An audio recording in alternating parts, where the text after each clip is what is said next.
मेरे चैनल पर बिहार के तमाम नियोजित शिक्षक भाई बहनों का स्वागत है। दोस्तों, एक साथी ने कमेंट किया कि आप नियोजित शिक्षकों के मुद्दे को आप उठा नहीं रहे हैं, नियोजित शिक्षकों की बात आप कर नहीं रहे हैं। दोस्तों देखिए, नियोजित शिक्षकों के पास कोई मुद्दा नहीं है अभी, सच मानिए तब। जी हाँ, नियोजित शिक्षकों के पास अभी कोई मुद्दा नहीं है। अगर विधिवत मानिए तो कोई मुद्दा नहीं है आपके नियोजित शिक्षकों के पास में, क्योंकि देखिए नियोजित शिक्षक ऑलरेडी हैं, उनको सेवा निरंतरता की ज़रूरत ही नहीं है।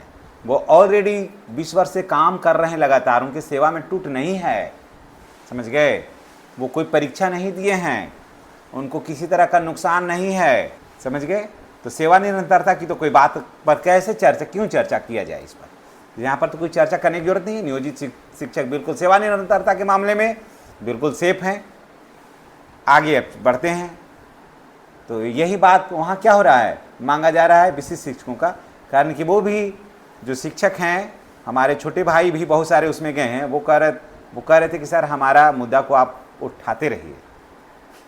तो उन्हीं के पास ज़्यादा मुद्दा है, आपके पास तो कोई मुद्दा नहीं है। आप तो जो भी नियोजित शिक्षक है वो तो बिल्कुल सेफ है, उनके पास कुछ है ही नहीं कहने के लिए, उनको समझाने के लिए।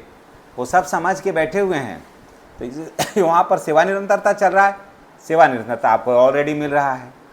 अब आगे बढ़ते हैं, वेतन संरक्षण की बात करते हैं हम।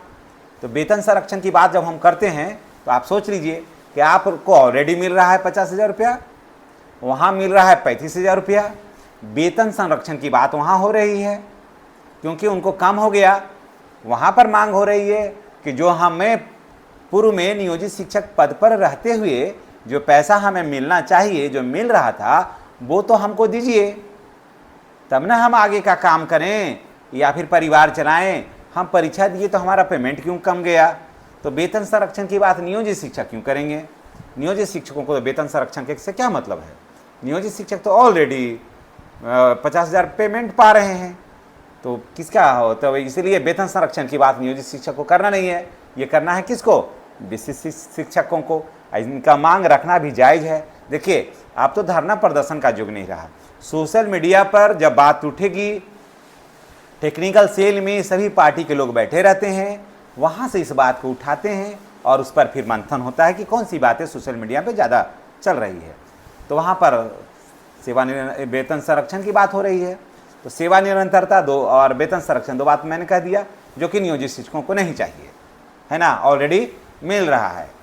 अब चलिए प्रमोशन की बात हम करते हैं।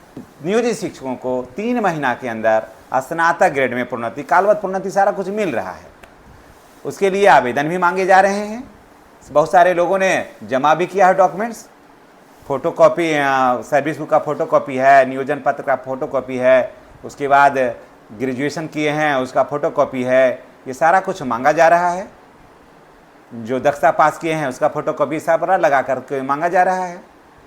तो फिर आपको प्रमोशन की ज़रूरत नहीं है। वहाँ जो गए हैं विशिष्ट शिक्षक जो बने हैं वो मांग रहे हैं प्रमोशन, तो इसलिए वहाँ की बात अभी हो रही है। आप तो यहाँ भी सेफ हो गए, अब क्या कहें। अब चलिए बात करते हैं आगे किस चीज़ का। अब बात कर लेते हैं 8वें वेतन के लाभ का। अब 8वें वेतन का लाभ का बात हम कर लेते हैं। तो आपको 7वें वेतन में आपको पहले ही ऑलरेडी ऐड हैं। तो जब ऐड हैं आप, तो 8वें वेतन का लाभ आपको ऑलरेडी मिलेगा। जो भी नियोजित शिक्षक हैं उनको 8वें वेतन का लाभ मिलेगा। तो 8वें वेतन का जब लाभ मिलेगा, मेरी बात को कहीं आप डायरी पर लिख लीजिए आप कि आपको लगभग 70 से 75,000 रुपया जो है आपको प्रति मंथ जो है जनवरी 2026 से 8वें वेतन जब आएगा तो जनवरी 2026 से आपको 70 से 75,000 रुपया के बीच में आपको पेमेंट मिलने जा रहा है, समझ गए। आप नोट करके कहीं डायरी पर लिख दीजिए, समझ गए। अगर कम मिलेगा तो फिर आप हमको कमेंट करके बताइएगा। और यही चीज़ की लड़ाई वहाँ हो रही है। वहाँ हो रहा है कि अगर हमको स्थानांतरण नहीं मिला, सेवा निरंतरता नहीं मिला, तब सेवा निरंतरता नहीं मिलेगा तो सेवा तो हो गई नहीं। सेवा अगर जो नई हो जाती है तो इसका मतलब कि ये सेवा आज जो बीपीएससी का है वही पे ग्रेड यहाँ पर है बना हुआ, तो सरकार तो फिर 8वें वेतन का लाभ वहाँ देगी नहीं। तो इसलिए सारा मांग तो उस कोटि में, उस खेमे में चला गया है। छोड़ करके यहाँ से लोग सक्षमता 1 2 3 दे करके वहाँ गए हैं, सारा मांग वही है। तो यहाँ तो कुछ है ही नहीं, यहाँ तो ऑलरेडी सारा कुछ मिल रहा है, सब कुछ मिल रहा है।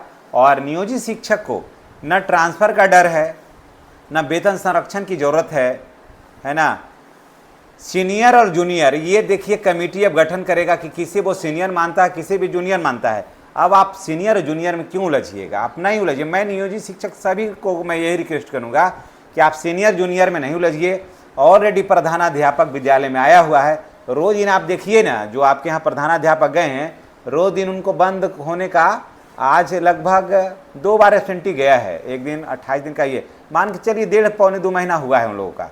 1.5 पौने 2 महीना में 2 बार वेतन बंद होने का जो है ना स्पष्टीकरण आ चुका है, समझ गए। 2 बार वेतन बंद होने का स्पष्टीकरण आ चुका है। एक वीडियो, एक फोटो नहीं लोड होता है तो तुरंत उनके ऊपर शोकॉज हो जाता है। तो सीनियर और जूनियर के फेरा में क्यों उलझिएगा, एकदम आराम से, जो इतना दिन आप सेवा किए हैं विद्यालय में, वही एकदम आराम से सेवा करिए ना।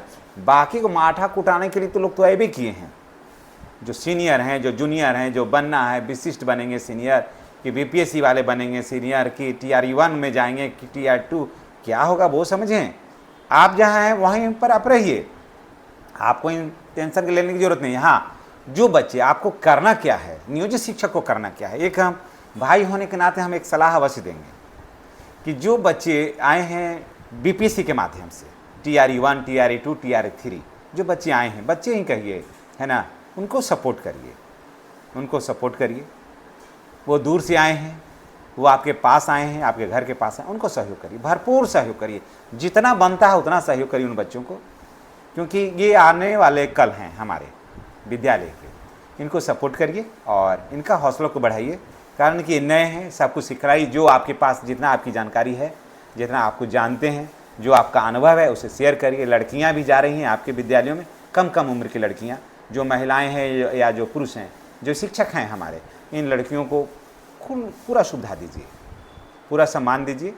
जितना सम्मान दीजिए कि आपके पास अगर पूरे दिन भी रहे, इसको घर का कोई फीलिंग महसूस नहीं हो, और ये आराम से आपके पास बिल्कुल स्वतंत्रतापूर्वक नौकरी कर सके, और ये गर्व के साथ महसूस करे कि जिस दिन आप अब्सेंट हो जाइए, उस दिन आपको ये बच्चियाँ फ़ोन करके पूछे कि सर आज आप क्यों नहीं आए हैं, है ना, आज क्या तबीयत ख़राब हो गई है, आपके बिना विद्यालय सुना सुना लगता है।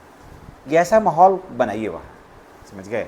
बच्चों को इतना वहाँ पर सहयोग करिए, इतना उनको प्यार करिए कि आपकी कमी उसको खले, उसको ये नहीं लगे कि घर छोड़ करके आए हैं तो यहाँ पर मेरा कोई अभिभावक नहीं, उसका अभिभावक की भूमिका निभाइए। और मैं नियोजित शिक्षकों को मैं कभी नहीं छोड़ सकता हूँ, मैं उनके मुद्दे को हमेशा उठाऊँगा, लेकिन मुद्दे हैं ही नहीं, सच मानिए तो मुद्दे हैं ही नहीं, तो मुद्दे उठाएं क्या। हाँ, जो बातें होंगी, जो समस्याएं होंगी, जो कहना होगा, हम आपके पास बिल्कुल हैं, एकदम हमेशा 24 घंटा एकदम आपके लिए मौजूद हैं। क्योंकि नियोजित शिक्षक रहने में जो आनंद की अनुभूति होती है किसी और पद पर नहीं होती है। लेकिन सारा कुछ है, लेकिन जो छोड़ कर गए हैं, जो छोड़ करके गए हैं, उनके दिल पर रख के पूछिए कि क्या हो रहा है वहाँ। सेवा निरंतरता अगर वहाँ नहीं मिलती है, आइए 2-3 दिन के अंदर, ज़्यादा दिन नहीं, 2 से 3 दिन के अंदर, ऐसे आज फैसला, मंत्रिमंडल का आज फैसला होने वाला है, इस पर कुछ न कुछ रिपोर्ट जरूर आएगा, तब तो कुछ ठीक होगा। अगर नहीं हुआ सेवा निरंतरता, तो जितना देखिए आपको वेतन मिल रहा है वही वेतन वहाँ मिलेगा, सारा कुछ यही मिलेगा, वेतन संरक्षण मिल जाएगा, बाकाया जो पैसा है जो कट के मिल रहा है अभी, वो 12,000 15,000 वो सब पैसा रिलीज हो जाएगा, और ये हो जाएगा रिलीज 8-10 दिन के अंदर, और यही सब मिलेगा। बाकी फिर सरकार कुछ देने नहीं जा रही है वहाँ। अगर सेवा निरंतरता नहीं दी तो पूरे पर पूर्ण विराम लग जाएगा, फिर ख़त्म हो गई कहानी, टाटा बाय बाय, कुछ नहीं मिलेगा यहाँ। अभी देखने वाला बात है कि आज और कल 2 दिन में और क्या सरकार निर्णय लेती है। अगर कोई नई निर्णय लेगी ना तो हम आपके पास ज़रूर आएंगे। इसलिए जितने भी नियोजित शिक्षक भाई बहन हैं वो सेफ हैं और सुरक्षित हैं, उनके पास टेंशन का कोई मुद्दा ही नहीं है, उनके पास कुछ कहने के लिए अभी कुछ नहीं है, वो रिलैक्स होकर के एकदम आराम से खाली देखते ना रहिए कि आगे क्या होता है। इन्हीं बातों के साथ मैं आपसे विदा लेता हूँ। अगर आप चैनल पर नए हैं तो चैनल को सब्सक्राइब करके बेल आइकन को दबाइए, ताकि हर नियोजित शिक्षक भाई बहनों का ये देखिए एक फ़र्ज है कि आप वीडियो को अपने तरफ से एक शेयर ज़रूर मारिए। और मैं चाहता हूं कि हर नियोजित शिक्षक जो है हमारे चैनल से कनेक्ट रहें, ताकि हम लोग अपनी बात को आराम से कह सकें और अपनी बात को आराम से शेयर कर सकें और हम लोग एक मंच पर रह करके कोई ठोस निर्णय ले सकें। न आपको धरना में जाना है, न प्रदर्शन में जाना है, न जिंदाबाद करना है, न मुर्दाबाद करना, कुछ नहीं करना है। जिनको करना है वो वहाँ करेंगे, यहाँ इस मंच पर आप आराम से रहिए, क्योंकि ये नियोजित शिक्षकों का मंच है। धन्यवाद। चैनल को सब्सक्राइब कर लीजिए।